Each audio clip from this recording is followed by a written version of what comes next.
Hello every one. നമ്മളിന്ന് discuss ചെയ്യാൻ പോകുന്ന മൾബറിയുടെ ഗുണങ്ങളെ പറ്റിയാണ്.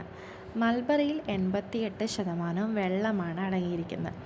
ഇത് vitamin C, K, E, B1, B2, B3, B6, potassium എന്നിവയുടെ ഒരു കലവറ തന്നെയാണ്.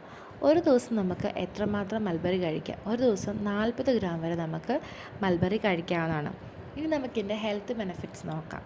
പ്രധാനമായിട്ടും ഇത് കൊളസ്ട്രോൾ കുറയ്ക്കാൻ സഹായിക്കുന്നു, ശരീരത്തിലെ ബ്ലഡ് ഷുഗറിനെ കൺട്രോൾ ചെയ്യുന്നു, ക്യാൻസറിനെ തടയുന്നു, ശരീരത്തിലുണ്ടാകുന്ന ഇൻഫ്ലമേഷൻ സ്വെല്ലിങ്ങിനെ കുറയ്ക്കുന്നു, പനി കുറയ്ക്കാൻ സഹായിക്കുന്നു, ശരീരത്തിലെ രക്തധമനികളിലുണ്ടാകുന്ന ക്ലോട്ടിനെ കുറയ്ക്കാൻ ഇത് ഉപകരിക്കും.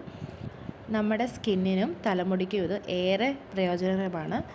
പിന്നെ ഇത് കൂടുതലായിട്ടും ബെറ്റർ വിഷൻ, കണ്ണ് സംബന്ധമായിട്ടുള്ള രോഗങ്ങൾക്കിത് കൂടുതലായിട്ടും പ്രയോജനമുള്ളതാണ്. മൾബറിയുടെ ഗുണങ്ങൾ അറിഞ്ഞ സ്ഥിതിക്ക് ഇനി ഒരെണ്ണം പോലും കളയണ്ട കേട്ടോ. വീട്ടിലുണ്ടെങ്കിൽ ഇത് മറ്റുള്ളവർക്കും പങ്കുവെക്കുക. ഇതിൻ്റെ ഗുണങ്ങൾ മറ്റുള്ളവരുമായിട്ട് ഷെയർ ചെയ്യുക. താങ്ക്